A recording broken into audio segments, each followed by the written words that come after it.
Depression is a neurochemical imbalance in the body. Imbalances in neurotransmitters such as serotonin, dopamine, norepinephrine can contribute to these conditions.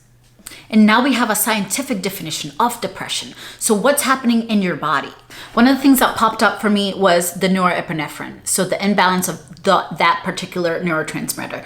And one of the books that I've been reading is The Body Keeps Score. I totally recommend it. It's very science-based, so it might be a heavy read, but you just learn so much. And one of the pages, page 29 to be exact, right in the top, they talk about, now that scientists were finding evidence that abnormal levels of norepinephrine were associated with depression and dopamine with schizophrenia, there was hope that we could develop drugs that target specific brain abnormalities.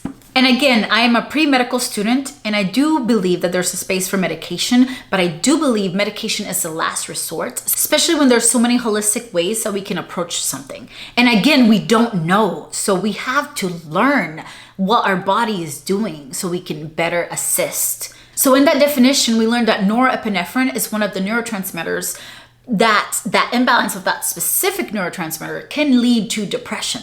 So what can we get from this?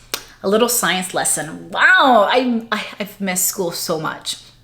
So on top of your kidneys, you have these adrenal glands. The adrenal glands are the ones that are responsible for releasing a lot of these neurotransmitters as well as hormones that affect our body's composition.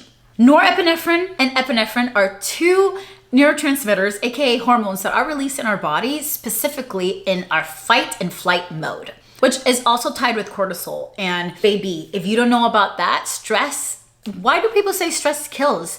Because literally the more stressed you are, the more cortisol you're releasing from your adrenal glands. And cortisol is, again, one of those fight or flight hormones. So you will literally be aging yourself because your body is working on overdrive to do what it's trying to do. Baby, the cells are working faster, everything, the metabolism, everything is working faster to get you to where you need to go. And that's why in the book, The Body Keeps Score, they were talking about creating drugs that target this norepinephrine if your body is not releasing too much or too little of it. But now this is where the holistic part plays in. So what affects the levels of norepinephrine or epinephrine in our body?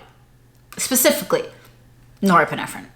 Stress and lack of sleep and our food, our diet, what we're eating affects this the most. So the best holistic way to approach this is not going on antidepressants, it's getting enough sleep, eating better foods for your gut health. I need to do more research on this because I would love to do a video on this, but like, again, our gut is our second brain. So if our gut health is good and we're feeding our body foods that are gonna nourish our body, our brain can function on its best capacity as well as the rest of our body, like our adrenal glands. And stress is a major cause in so many other neurological deficits later in life, like schizophrenia, Parkinson's, all of these things that affect our mind.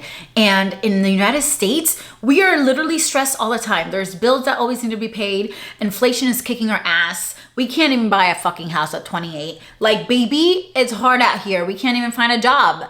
It's hard and it's stress, high levels of stress. And in Japan, I know that they were talking about this too, like really high levels of stress leading to more suicides, leading to more depression, you know? These are things that we don't talk enough about that correlate literally to the science in our body, because most of you don't even know what norepinephrine means and what it does. And even going deeper into it, I just watched a YouTube video on The Diary of CEO. If you don't follow that channel, his interviews are top tier. I freaking love him. So in The Diary of a CEO, he interviewed Gary Brecka, which is a biohacking expert. And he talked about certain genetic mutations in certain parts of our genome can lead to us being more prone to depression and anxiety.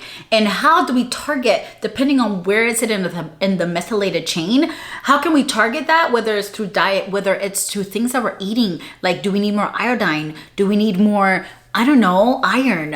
And all of these things can really help us cheat the code and kind of skip that chain and go and have a more linear expression of our genes. So even that is just amazing. I totally recommend to go watch the video because I learned so much about just our genome and just other things that can be affecting how we're feeling and how we're showing up in the world. If you guys are enjoying this kind of content, make sure you watch the full video right over here. Thank you so much. I love you guys, and I'll catch you guys here. Ciao.